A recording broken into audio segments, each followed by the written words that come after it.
Support for this podcast comes from Home Depot Pro. With an inventory of more than 100,000 products, the Home Depot Pro's product selection includes both the name brands you seek and the exclusive brands you trust. For more information, go to www.ebarnett.com. Welcome to Successful Contractor, powered by Success Group International, a show for residential contractors about residential contractors. We chronicle business journeys, share insights, and celebrate successes in this wonderful industry. I'm your host, Bob Houchin. Hello there, SGI family and other contractor friends. I'm so thankful you're here. As a reminder, all episodes of the Successful Contractor Show are available on YouTube as well as your podcast player of choice. Also, if you're a non-member interested in learning more about SGI and how we can help your business grow both on the top and bottom line while also becoming a part of the contracting industry's largest network of contractors, we have Profit Day seminars in St. Louis, Lansing, Michigan, Atlanta, Little Rock, Arkansas, Nashville, and Chicago. Give us a call at 866-299-8505 to attend. SGI members in those markets, if you'd like to come and share with everyone your experience with the group, give your coach a call. We'd greatly appreciate your help. Today's show is part 2 of an in-depth interview I did with Gus Antos, owner of Milestone in the DFW market, as well as part owner of SGI. If you haven't watched or listened to part 1, I highly recommend that you do so. Gus shared a wealth of insight into branching into new businesses, talent acquisition, managing labor costs while keeping a great culture, and a whole bunch more. In this episode, Gus tackles a host of other topics. He gives us insight into how a call center scales as you grow from, say, a $2 or $5 million business into one projected to do $150 million in 2022. Gus divulges how he's handling materials cost skyrocketing, as well as the difficulties in acquiring vehicles in today's environment. We also dip back into the topic of culture when he and I talk about leadership development. I had to get Gus's thoughts on the current merger and acquisition environment, and I asked him why he's chosen not to sell, even though he was recently proposed the highest multiple ever in the history of the home services industry for Milestone, as it was told to him. And finally, I had Gus give us his thoughts for Milestone's future. He gives us a glimpse into how he sees it becoming a $1.2 billion business over the next 15 years. So, without further ado, here's part 2 of my discussion with Gus Antos of Milestone in DFW. I hope you enjoy it and take away a nugget or two. I want to pivot a little bit from field to call center. Yep. I feel like I'm guilty of not talking about that enough. What are some of the, your call center now it's in its own building, right? Yep. And that's all within the last couple of years, Yep. right? What are some of the things as you scale up from 5 to 10 to 20? What are some of the issues that happen that you've learned in your call center and scaling? Maybe some of the things you hit your head on and went, boy, I'm glad I wish I would have known that. I need to tell other people that. Yeah, great question. The first thing that just randomly comes to my mind is the best call taker isn't going to be the best call center manager. Right. Seems really obvious. Not Russ. We hear that all the time. But we did it wrong. Yeah. The other thing I would tell you is that it's really a contact center. Mm-hmm. We got text messages, we got emails, we got phone calls, right. We have online scheduling, we have all types of stuff. Sure. We have outbound phone calls, we have Advantage. So there's a lot going on there. Right. In the contact center, it's constantly evolving. Yeah. And at some points, the right person. One of the right people was Missy. She works with SGI now. She was absolutely right for us at the time. Brought her in, incredible with working with team, building the environment, this, that, and the other. Man, the thing started to shift pretty quick where it became heavily data-driven. Interesting. And Missy, I'm not saying she couldn't do it. I think she was like, man, if I could just go work and help SGI and not have to worry about Gus asking me about all these stupid numbers, I could figure that out. I would just rather go work with these other people. That's my skill set. Right. Well, man, the call center quickly becomes an analytics. Wow. Because it's how many. Makes sense, but yeah. How many phone calls are coming in? When are they coming in? When do we need to be staffed? How can we shift load at the appropriate times? Forecasting that out by the time of year. How much is it costing us per booked call? It gets really dicey really quick. Where really and truly, data teams are running our call center.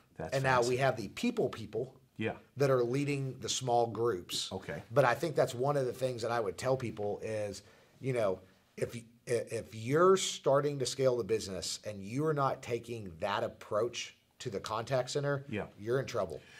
So you're probably going to be tired of me asking this question, but I'm always fascinated by who these people are that step in these positions that have no, they're a date. So where did you go to find a person like this data analyst? Like, because you're from the trades. I remember you when you were a young guy who started. So how'd you figure that out? We unintentionally figured out on the contact center we need more analytics. We had someone that started giving us data. We started asking the questions like, well, how many calls come in on Monday at 2? And why, the software, it should be able to tell us this is where we're dropping calls and how many people would we need at that time to not drop calls. But we don't want to overpay and no one can take their break at this time, but everyone, and so somebody in the business started poking around on that. And I was like, that's actually a really good way of thinking about it. Then that turned us on to, well, man, we may be missing something here. So then you go out and you start poking around. And there's, as we know, they call it 1,000,000 ways to make 1,000,000. I'm using that as there's 1,000,000 different job functions that we just don't even know exist outside the home service industry. And so you go put a posting and you get people that have worked at big banks, you get people that work technology companies, you get people that work at tax companies that are data-driven analytics people. They don't care what you do. It's a number. They are able to get the data and then bring it into a way that makes sense. So it wasn't a headhunter situation. It was just post an ad and see what post an ad and people come in. That's fascinating. And actually those people are the easiest and funnest to hire because they've rarely been in an organization that is a people organization. So they embrace it. They typically been in an industry where it's all data. And it's led by data people. Well, we're a people business, and they get to come in like, this is actually kind of fun. And so I would tell that to people for the contact center. I would tell people, man, the bigger, the faster you get there, just the dispatching and all that, it's an ever-changing landscape. What you did last year may not work anymore. I don't have the answer because I don't know where everyone's at. I don't have the answer for us because I don't know where we're going, and we're experiencing every single year we're experiencing new pain in the contact center. What are you seeing a shift? I mean, you mentioned texts and the bots and all that stuff. Like, what are you getting less and less inbound calls and more through different communication vehicles, or is it still pretty much most 97% is coming calls? Yeah, it's the whole idea around ease of use. I don't think people mind calling, but people didn't mind calling taxi cabs until Uber came. So we just have to have the ability for people to do other things. So a big thing for us is just texting. If it drives me nuts if American Airlines texts me and says, let's just use that example, not the best example, but I'll use it. American Airlines texts me and says, your flight's canceled, do not respond. I'm like, call us. So one thing that we do is if we text you something that says, feel free to respond, and it feels like there's a human being with a phone on the other end of it. And so we're just having conversations like that. And we do get a lot of that. Interesting. It's usually post the initial booking of the call. So it's not the original inbound text. But once somebody's used us, they'll text you? They'll text us, and all you have to do is text us in and say, can I have a plumber tomorrow? And we just respond back because our system says it's it's Bob. And yeah, sure, what time do you want them? Great, we'll be there from 12 to 2, see you then. Done. Nice. So that's interesting. All right. I'm always fascinated about how outbound calling and gold dust and handling it. What is the process at Milestone? Let's say it's an HVAC system. You didn't close it, but there's potential $20,000 sale. Yeah, we're not good at that. we that's something that's been on our goal board. The times that we've done it in the past, we haven't had great success with it. Like if the times we have it in the past, if our really good, our HVAC salespeople are good. I think most people's are because they have a pretty big incentive to be good. It's rare that you call someone and you're like, hey, I know we left you a bid yesterday. Do you want to do it? And they go, oh, yeah, sure, let's go ahead and do it. That guy tried everything in the world to get that sale. There is an opportunity, I am sure, and I've seen other people talk about it, but when you really, the companies I've seen are really good at it. They don't have very good salespeople. I'm like, well, if you're leaving $1 million a month by people calling out, like, what are your salespeople doing? Yeah, that's true. So we haven't quite figured that out yet. We haven't figured that out. Okay. How about, so that's the HVAC side. How about like electrical and plumbing, where it's not the big replacement item, it's the, there's 3 options and they took the lowest option, but they really need the top option, that kind of stuff. Do you not even worry about that? Because we don't. So many calls are coming in at this point? We don't. And I mean, generally, my belief is people want us in and out of their lives as fast as possible. Sure. If we came out to your house, you chose one of the options in this scenario and we did it. Yeah. You don't want to talk to Milestone until something else comes up. Yeah. Additionally, if we did do some work and we left an estimate on the rest of it, yeah. I mean, most people, what I would tell you is the only way that we've seen success in capturing that business is by changing the price. Oh, okay. So we left you a $5,000 estimate, and then we have to have a reason for you to say yes. Yeah. And it's, hey, we were out there and we left you this estimate. It's $5,000. A couple things have changed we thought you'd want to be aware of. One of our manufacturers said that they're going to give us a deal on this. Plus, this is our slowest time. So if you were to do it in the next 5 days, we could actually do it for $4,300. Yeah. If you're thinking about doing it, you should do it now. Right. Something has to change. Yeah. In order, but if you just go out there and you left a $20,000 estimate a week ago, and now you go, well, hey, we'll do it for $18,000 now. Yeah. Now you look like a shady company. Yeah. So you guys aren't doing a lot of outbounding, I guess, right? We do a ton of outbounding. I guess in terms of just trying to get tune-ups and stuff like that booked. Tune-ups. We have a goal that we want to talk to everyone in our customer base once a year on the phone. Okay. So at this point, there's like 300,000 people over a long period of time. Yeah. It's a tall order. Mm-hmm. But we do outbounding, just making contact. One thing we do is we just call and say hi. Okay. It's kind of nice when someone calls you and they don't need something. Yeah. So it's just, hey, just Milestone. We hadn't talked to you, making sure everything in his life is good. Really no reason for the call, just saying hi. It's a marketing function. It's a marketing function. That's interesting. So, yeah. Okay. Yeah. All right. I want to pivot a little bit, if it's all right. You still got some time. I'm great. Okay. Very good. Materials, equipment, it's bananas right now. Yep. A lot of what you talked about today was how you need to affect your price based on that. Yep. Maybe could you just kind of reiterate what you share with everyone? I mean, it's a bad movie, and I'm in it. I'm the star player in ours. I don't understand why we do what we do and why we don't do what we should do. Yeah. Name me another company, another industry that doesn't change their price frequently. Right. Okay, we're staying in, this is a hotel. Sure. How often do they change their prices? All the time. Every day. Yeah. Every hour. Yeah. I flew on an airplane. They changed their prices. The airplane had fuel. Its prices change. Everything is changing all of the time, except our industry. Our standard operating is beginning of the year, we're going to do a 3% increase. Yeah. Or here recently, we're going to do it, man, we better look at a price increase every 2 or 3 times a year. Right. Why aren't we changing it? I'm not going to say daily. Yeah. But why aren't we changing it monthly? Why aren't we changing it weekly if need be? Yeah. Why would we let 3 bad weeks go by without changing it? Yeah. I mean, the devil's in the details. And so that's something that there's other people in the industry that are doing it well. We're going to get there here pretty quickly. Yeah. It's so funny when people are trying to improve margin. The biggest line item on the P&L is what? Labor. Yeah, absolutely. Okay. If there's somebody watching this or listening to it that knows how to go to your people to get them that they'll accept less pay, please email me, gus@callmilestone.com. So then the second thing is materials. Yeah. Well, your materials are generally negotiated and you're trying to do a good job. Sure. But it's not like you pay $1,000 for something and, oh my God, I found we can pay $500 for it. Right. We're paying $1,000 and I found somewhere I can buy it for $990. I'm not saying that's not meaningful and we should take advantage of that.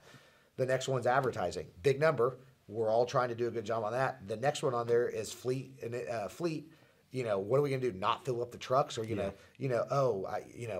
pay $39.99 for an oil change, and you pay $49. That's not. At the end of the day, we're all managing costs. Yeah. It's the price that we're screwing up on. Sure.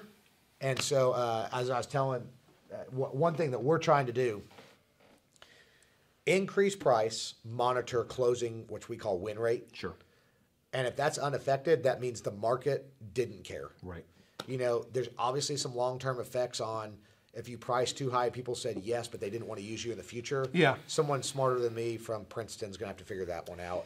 Yeah. Because the buy cycle's so long in our business, Yeah. we don't get that data. Yeah. The prices that we're making right now, I mean, the prices that we're charging right now, at the end of the day, we don't know Yeah. the effect of that for 5 years from now. Yeah. And so say I think all these businesses should be earning 15% net profit. Yeah. Say you're at 13%, and so that means on a $1,000 job you need to charge $1,030. Right. I mean, $30. I'm not saying $30 isn't a lot of money. Yeah. But that's your cup of coffees for the week. Sure. I mean, are people gonna? Is it gonna? What everyone in this industry needs to keep on the tip of their tongue is this phrase. Does it change behavior? Right. You know, when we pay our technicians a different way, will it change behavior to a desired result? When we up our price or lower our price, at the end of the day, did it change the behavior of the consumer? Right. Right. And we have to watch that. We make too many changes as an industry that don't actually change any behavior. Right. And I think everyone on our side is too price conscious in the first place. Like for sure, someone might go, boy, Milestone was really expensive. Yeah. But you know, in a year, some plumbing fixture breaks or whatever, and they make 2 calls to Joe Bob and whatever, and they're like, yeah, we'll get you in 3 weeks. Yeah. And they're like, God, I want to get this done. Yeah. Well, I'm going to call Milestone, Yeah. right? Because they know you're attentive. Yeah. Service, I feel like 30 years ago, you worried everyone was price driven. Now it's time. Time and value, time and ease of use. It's ease of use, Right. which is the major driver in our world right now. Yeah. It's why Uber's great. It's why Amazon's great. It's why Google's great. It makes it easy. Yeah. And time is a huge part of being easy. Yes. And so I think it's a interesting thing. That's where our business tries to live on. How easy is this for the consumer? Right. Yeah. Right. In terms of staying in the materials and equipment world, I asked you the scalability question with call center. Yeah.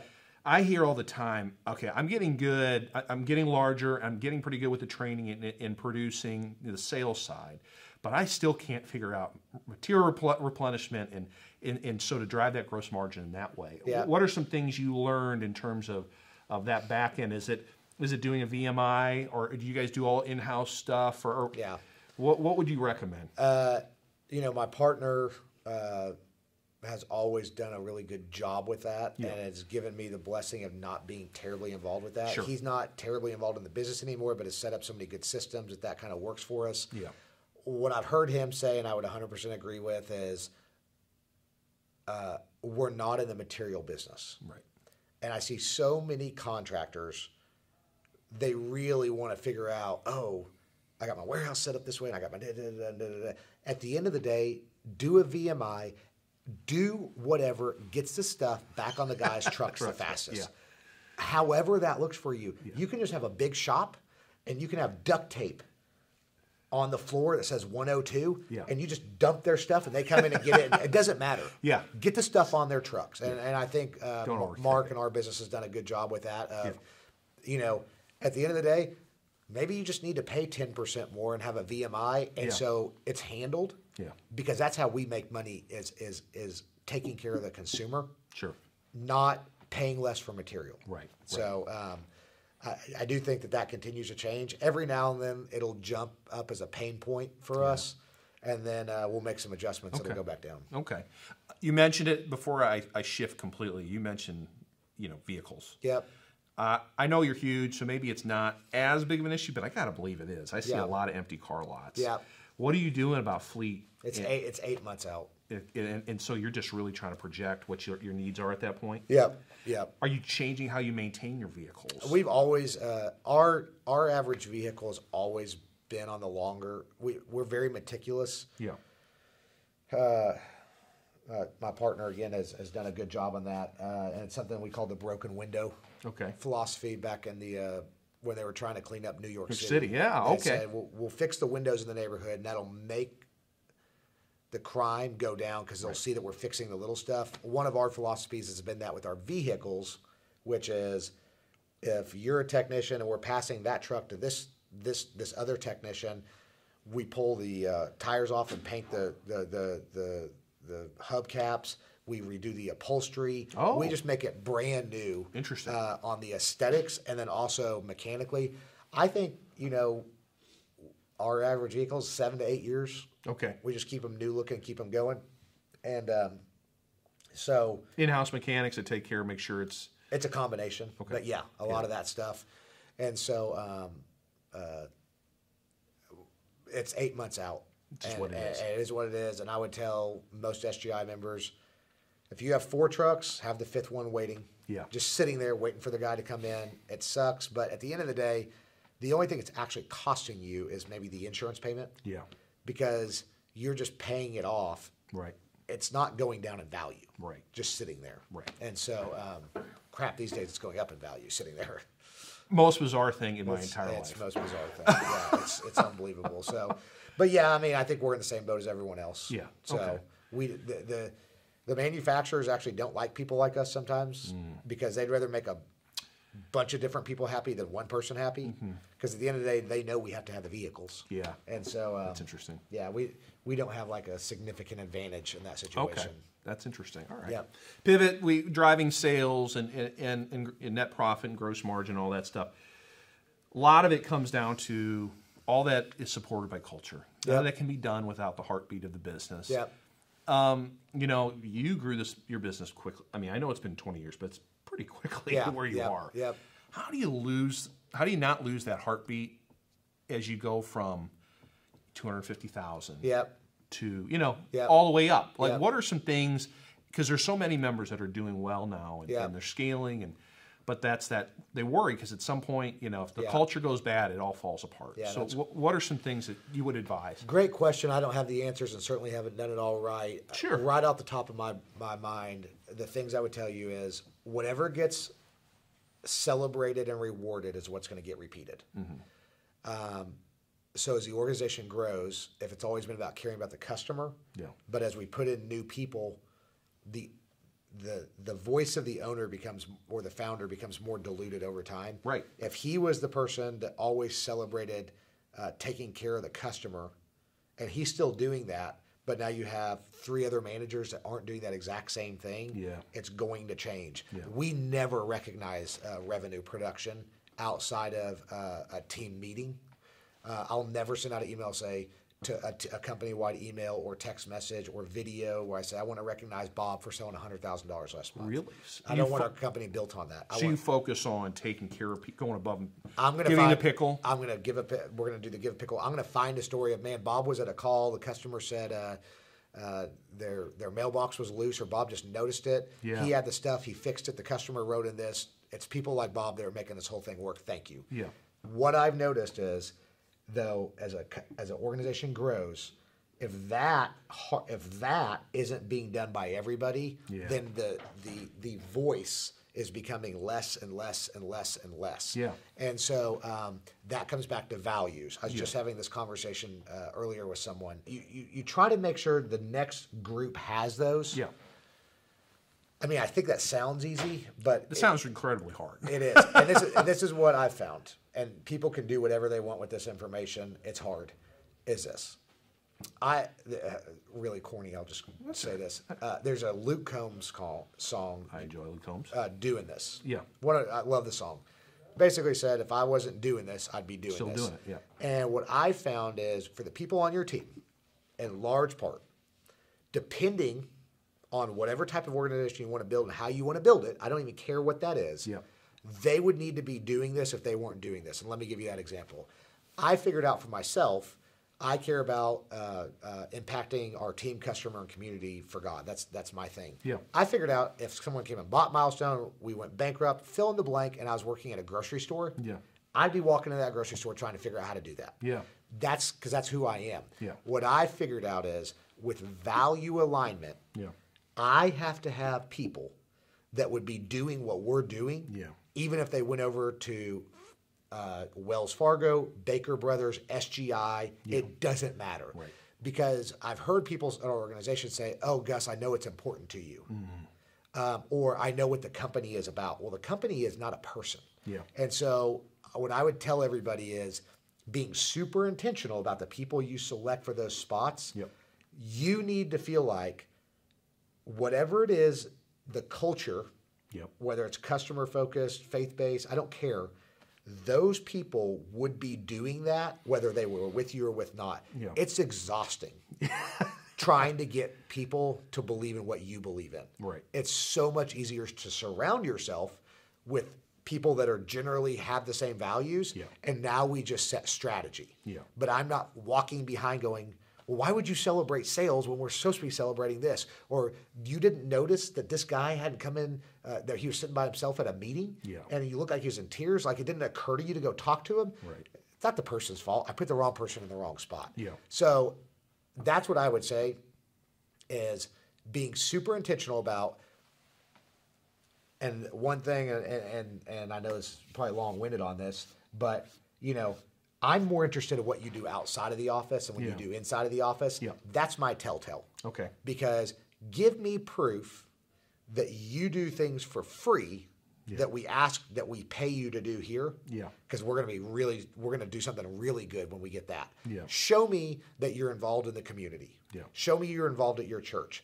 Show me that that you're just family one, your wife and your kids and all that is moving down the track of life. I'm not saying this is not any issue, because we all have those. Sure. I don't care if you're divorced, but you know what I mean? It happens, yeah. Show me outside of work. Yeah. Because I know that's when no one's making you do anything.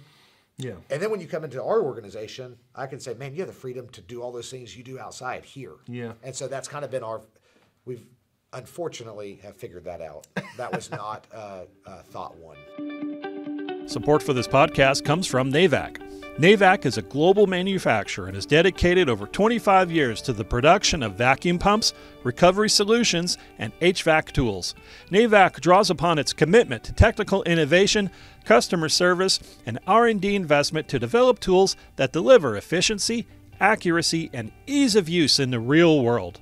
Visit www.navacglobal.com for more information. Welcome back to the show. I'm talking to Gus Antos of Milestone in DFW. So far, Gus has shared insight into his contact center, including how it's evolved over time. He's also given us thoughts on materials and equipment price increases, as well as how Milestone is navigating the lack of vehicles available. In the second half, we will dip back into the discussion of culture as it pertains to leadership development in the business the size of Milestone. We're going to talk M&A, and I get Gus to give us a glimpse into how he sees Milestone growing to $1.2 billion over the next 15 years. So let's jump back to my conversation with Gus Antos of Milestone. So culture is driven, you set the baseline, the leaders drive it, as we discussed. Yep. But you still need to pour into your leaders, right, to help them. Yep. You talked about earlier some kind of training you do for your leaders, but I've also heard you say you don't care just about them developing professionally. Yep. You want them to develop personally. Yep. So what does that look like at Milestone to develop people both professionally and personally? Yeah. So I have a little presentation that I've done, and it's you could Google Romano Tours Adam Sandler. Okay. It's a Saturday Night Live skit. Okay. And he has a funny thing where he comes on, he pretends to be this Italian guy, and he runs tours in Italy. Okay. And, I think I've seen this, actually. Yeah, it's really good. And he goes, man, you're going to come to Italy for 10 days. You're going to love it.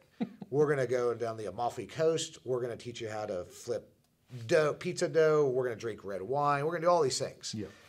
He goes, you're going to love it. And that's what we can do. He goes, however, what we have noticed is that if you are an unhappy person in America, when you come on this tour, we cannot make you a happy person. However, we can show you how to drink red wine while you're there.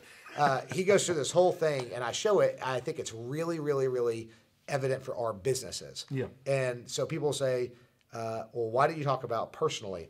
Well, who people are outside of our business is who they're always going to default to inside of our business. Right. You've had crappy personal days. Sure.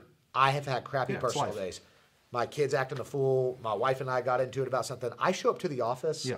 I can fake it pretend to be happy for a couple days, but if that thing's persisting, you got a sick kid or whatever. Yeah. At some point, you put your head on your desk and you're just like, I can't fake it anymore. Right.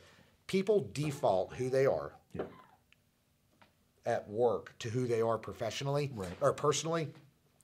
And so I'm more interested in helping our team continue down the personal development path. Yep. Because I think it's good for them, which is one of my passions in life. Yep. I want our story to be we just helped people. And then I do think it's good for us professionally. Sure. And so, we do a lot of stuff on that. Okay. If you're going to put my team leaders in a room for an hour and you're going to make me choose between talk about business strategy or life strategy, personal development, I'll always choose personal development. Okay. Because we are in the people business. Yeah. Or the people business. Right. So I cannot lead people very well if I'm not developing myself. Right. To pull someone up, you have to be on higher ground. Right. And we're in the people business. I mean, I just don't think people understand this. It's taken even us a long time to understand it. Yeah. Our mechanism is a human being. Yeah. So we have to be very good personally and professionally taking that to them. And so I can't think of a time when we've been failing, Bob, because we're making the wrong professional decisions. Mm-hmm. Oh, you didn't know how to price a job. We can adjust that. Right. The big problems in the business have always been people, Right. and I have a team of people walk in that are upset about something. It's all because the team leader wasn't hearing them.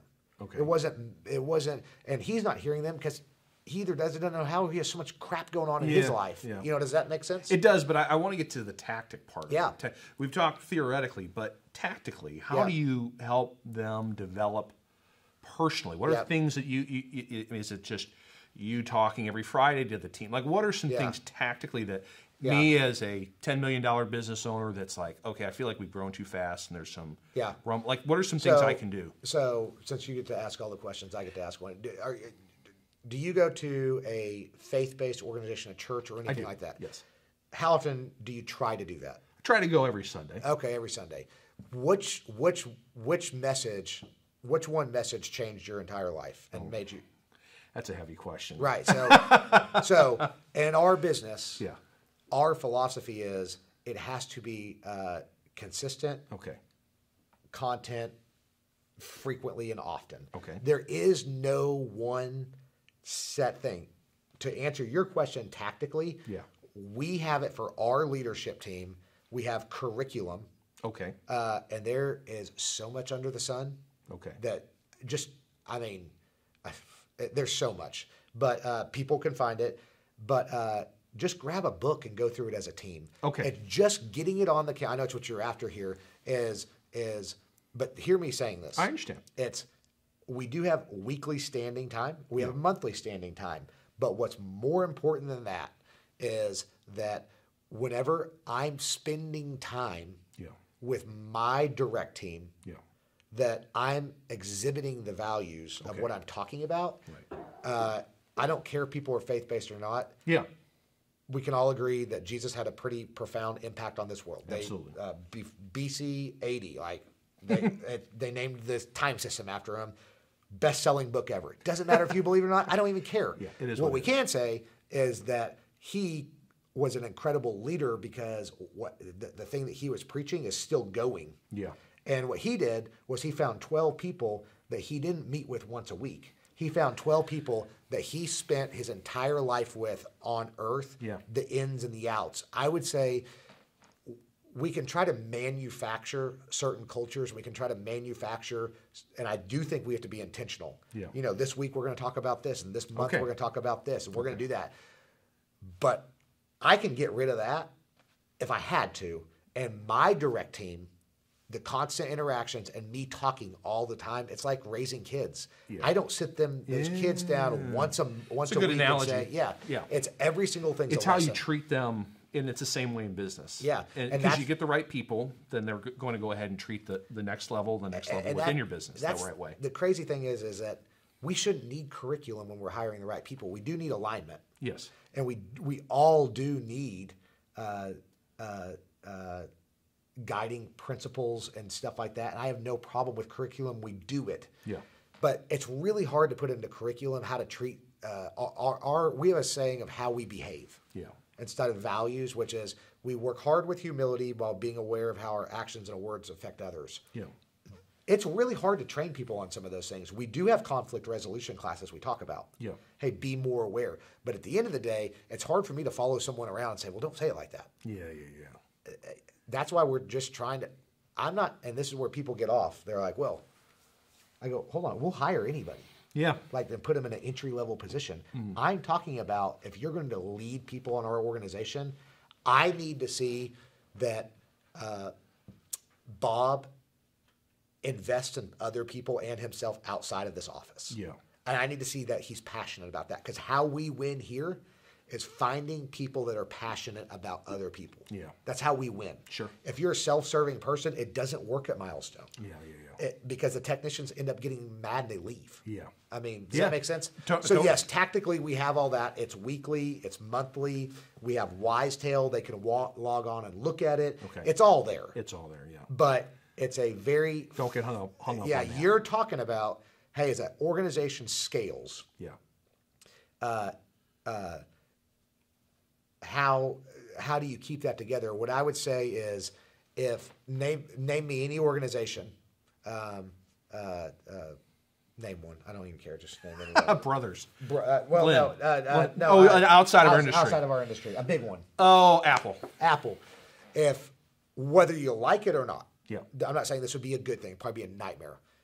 And say Apple has 50,000 employees and there's 100 senior leaders. Yeah. If you found 100 people like me and you just turned us loose and said, you're basically going to run a business inside of our business, which is what happens at big ones. Sure.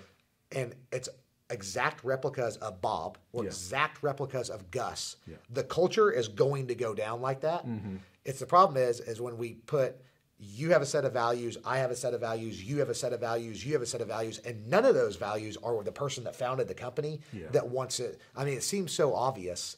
If I founded the company and I have a set of values, which is what creates the culture, the only way that's going to be replicated is by putting people that have those same values in there.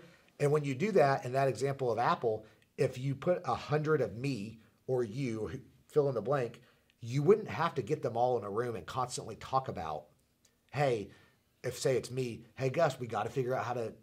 Remember today, we got to impact our team, customer, and community in a positive way. Yeah, I'll be like, yeah, no, I know, I'm doing that. I'm going to go do that all day long. I'm going to do that with my team, and I'm going to, because that's just how I'm wired. Sure. We make the mistake of putting the wrong people in that are wired differently than what our expected outcome is. Yeah.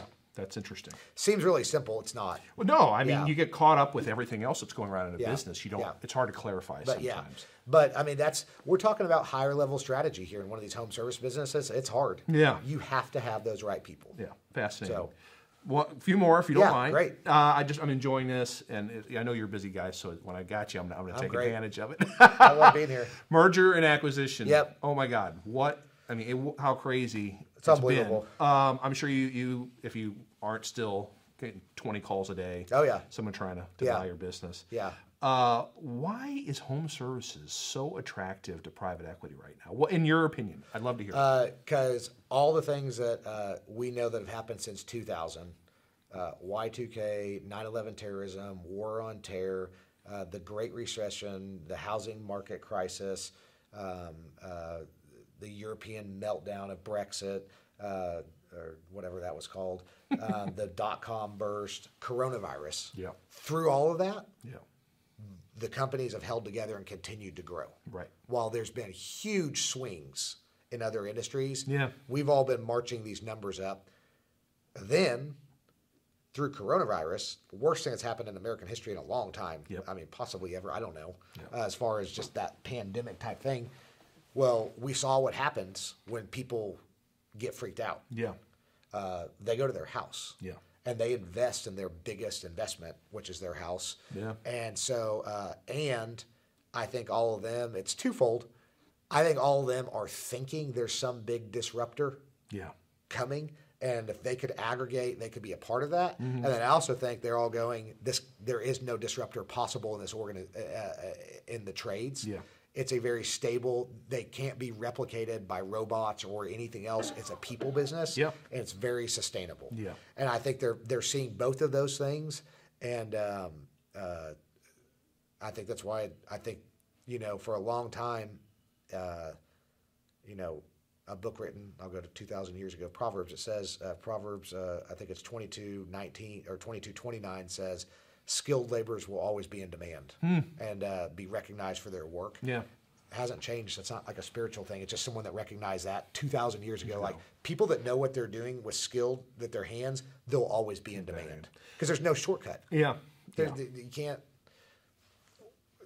there's no shortcut for it. Yeah. So, and that's my perspective of why it's in such high demand.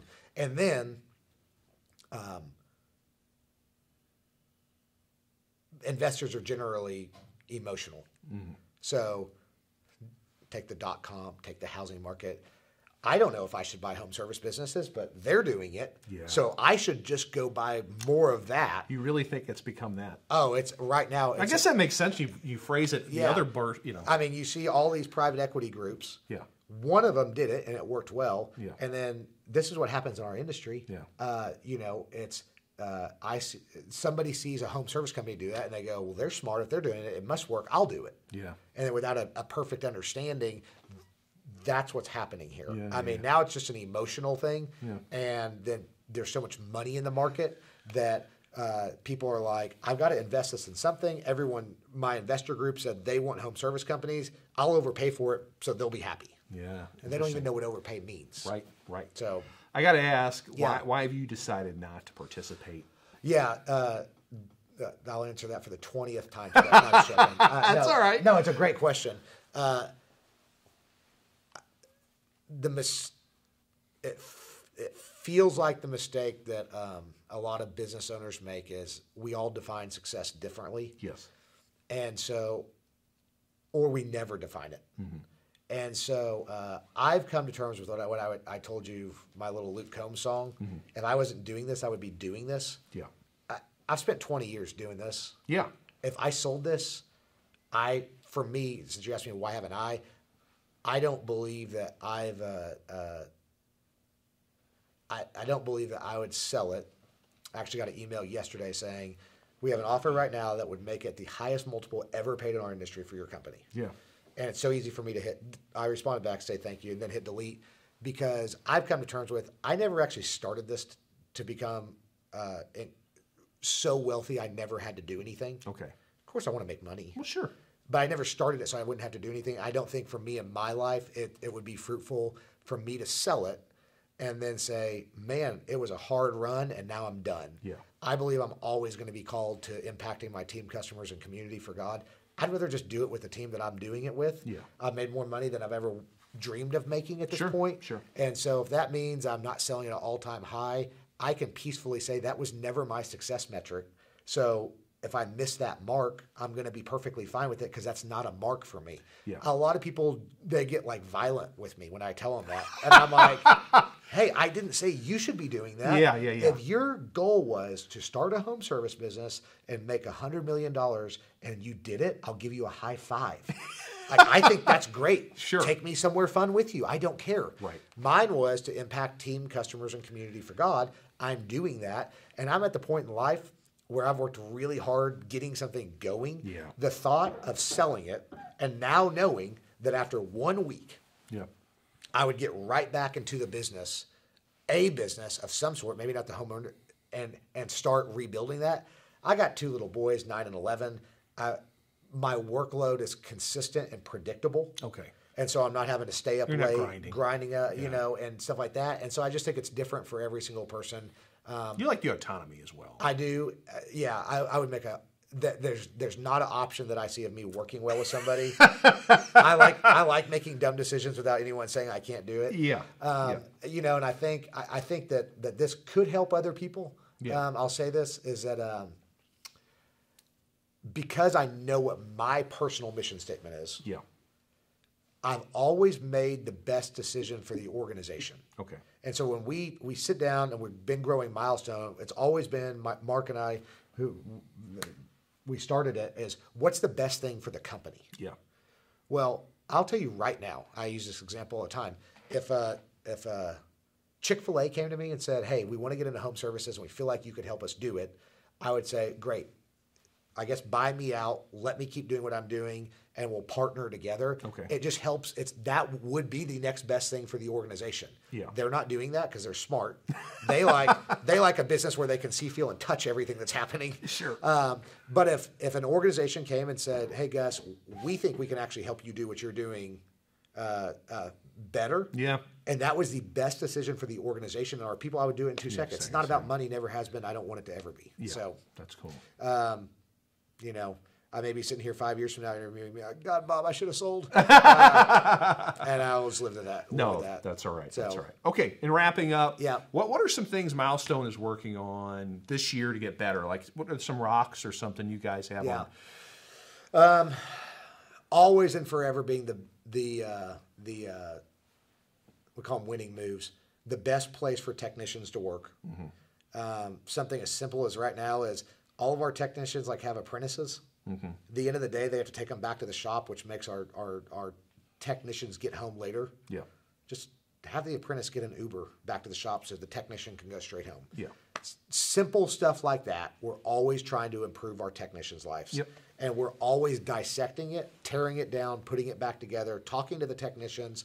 So we're always doing that.